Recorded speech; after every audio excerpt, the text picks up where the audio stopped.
All the vandalized electrical and water systems, we had to restore them.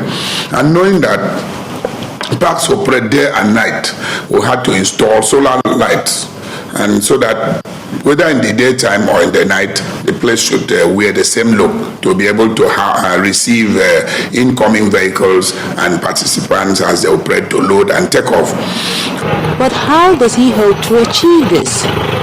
This is how stakeholders such as Austin Everett, who is the president of the Long Distance Commercial Transport Association, sees it. We all in the union agreed with him because he has done what Napoleon could not, transforming the state in terms of the road network, because there's no way you can operate a transport system, a perfect transport system, without a perfect road transport system, a road network system. And he has done it. And with that, we now say, okay, we must, and it is a must that we must do this line and then get everybody back to the park. And we have done it. Except for a few reservations, the people are happy to embrace change. And vehicles, when they come in, they park anywhere and was causing a lot of hold up, or what would I call it. So it's okay that the state government have made this decision. They should locate the park for us. To where? To anywhere that will be better for us. Apart from easing traffic on all congested roads, Uyo has become more secure.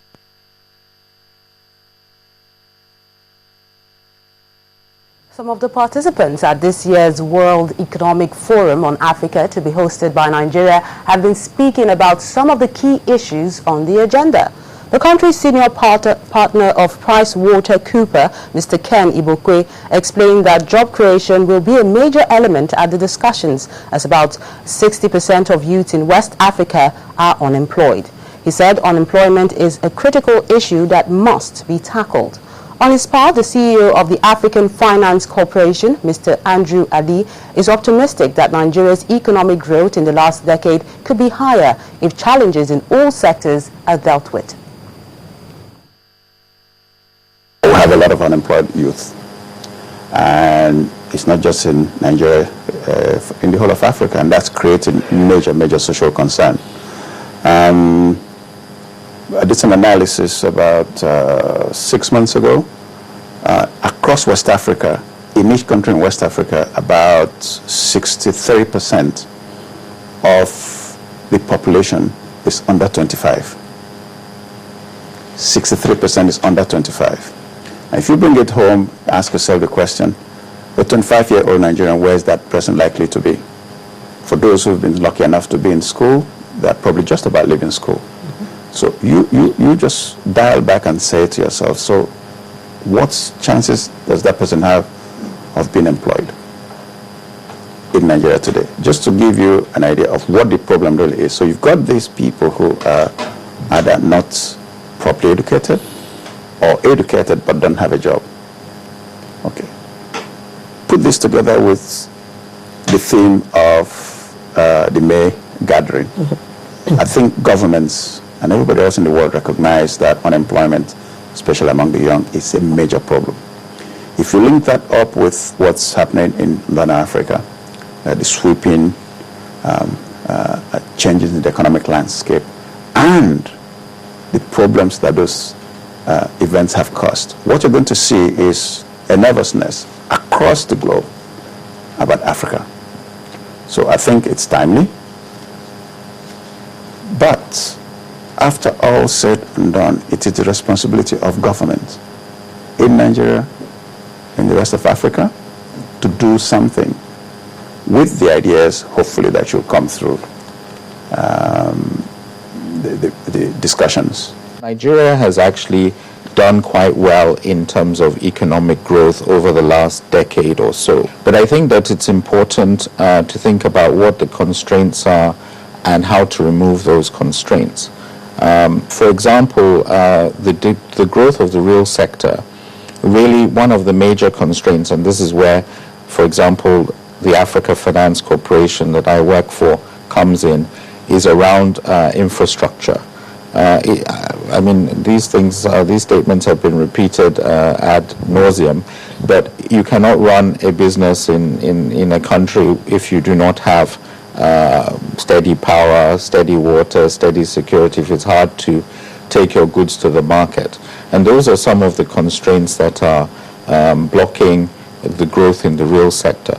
So some of the things that the government here has done, like the reforms that are taking place in the power sector, will have a positive impact.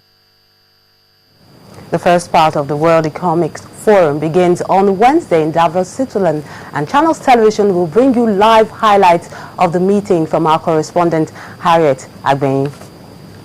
Still to come on Newstrack, protesters brave extreme weather conditions and take to the streets of Ukraine. You get details on the foreign scene as well as sports. So join us again.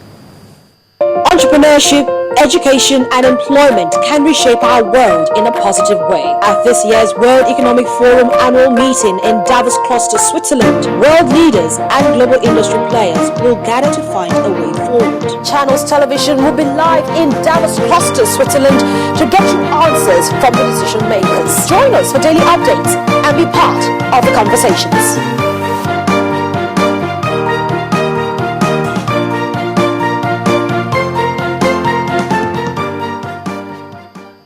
Highs and lows of the economy touch every part of our daily lives.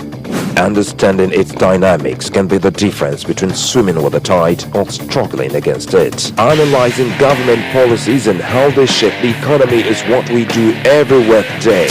From the financial sector, maritime, the SMEs, telecom to aviation, we engage policymakers and operators in the economy. Watch Business Morning live Mondays to Fridays only on Channels Television. On the foreign scene, we begin in Ukraine, where demonstrators have gathered in the capital Kyiv in defiance of new laws aimed at curbing public protests. They braved freezing temperatures to pack into the city's Independence Square, with some sporting pots to mock a ban on helmets. The laws were passed on Thursday with a quick show of hands by MPs loyal to the president. The opposition accused Mr. Yanukovych's ruling party of a coup. One of the laws bans any unauthorized installation of tents, stages or amplifiers in public places. It also permits the arrest of protesters who wear masks or helmets, among other restrictions. Those who violate the law now face a hefty fine or prison sentence. And South Sudan's military says it has recaptured the strategic town of Bua from rebel forces. The Ugandan army said it helped in the operation, while a UN spokesman or a spokesman for the rebel forces said its troops had made a tactical withdrawal. Bua has changed hands several times in a month-long conflict that is believed to have left thousands dead. Meanwhile, talks to try and reach a ceasefire continues in Ethiopia. The conflict between rebel and government forces broke out last year when President Salva Kiir accused his former deputy, Riek Machar, of plotting a coup, an accusation he denies. An ace television presenter, Kumla Dumor, has passed on at his home in London. The 41-year-old Ghanaian was a presenter for BBC World News and its Focus on Africa program. As one of Ghana's best-known journalists, he joined the BBC as a radio broadcaster in 2007 after a decade of journalism in Ghana. Some of his Ghanaian colleagues describe him as one of their finest ambassadors, while the BBC's global news director, Mr. Peter Horrocks, called him a leading light of African journalism who will be greatly missed. And on sports news, United States, England, Ghana, Scotland and Kenya are expected to feature at the maiden edition of the Lagos International Scrabble Classics. The tournament will begin on the 23rd of this month till the 26th, with players competing in 3 events: Masters, International, Intermediate and Opens. 28 games will be played across the categories, as all foreign internationals and Nigerian-based masters will play in the masters category, while 2 other categories will be for the non-masters local players. The championship will take place at the Molade Okoya Thomas Hall of the Teslim Balogun Stadium, and the only approved dictionary, I beg your pardon, is the Collins CSW 12. I look forward for that. We cross